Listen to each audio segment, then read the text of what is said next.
हम जो है मिक्सी का प्रक्रिया स्टार्ट कर रहे हैं वो है क्रिस्टलाइजेशन, यानी नमक है तो हम जो नमक को पानी में डाल के बॉयल करें तो उसके बाद जो है जो उसका रसूख बन जाए तो फिल्टर पेपर के ज़रिए उसको जो है ठंडा होने दें तो वो बिल्कुल ऐसी क्रिस्टल बन जाएगी जैसे नमक होता है। फिल्टर करने वाले हैं वो है कॉपर सल्फेट यानी CuSO4, copper sulphate. Copper sulphate जो हम इस्तेमाल कर रहे हैं वो असल फॉर्म में नहीं है, थोड़ा सा नखालत है, तो जब हम उसको क्रिस्टलाइज फॉर्म में लाएंगे तो वो खालत हो जाएगा होगा।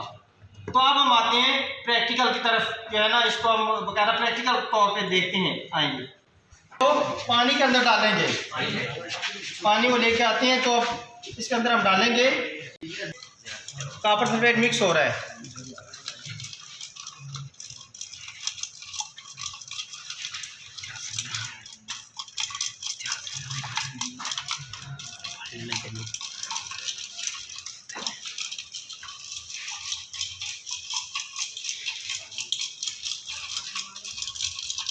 अगर हल नहीं हो रहा तो थोड़ा सा देखो तो गर्मी तो हो जाएगा।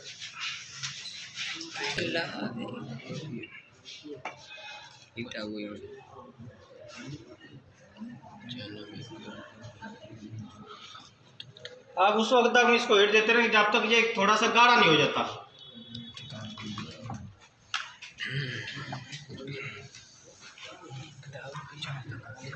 ठीक है,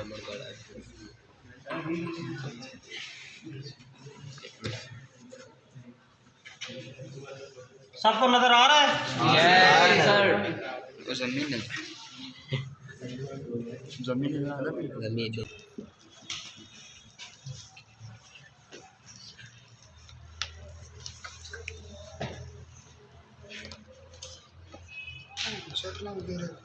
मिट्टी काटते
आप देखें कि अब इसके बाद जो है इसको हम नीचे उतार लेंगे और इसको ठंडा होने देंगे। ये जब वो अच्छी तरह ठंडा हो जाएगा तो उसके बाद क्रिस्टल फॉर्म में जो हमें क्रिस्टल नज़र आनी शुरू हो जाएंगे।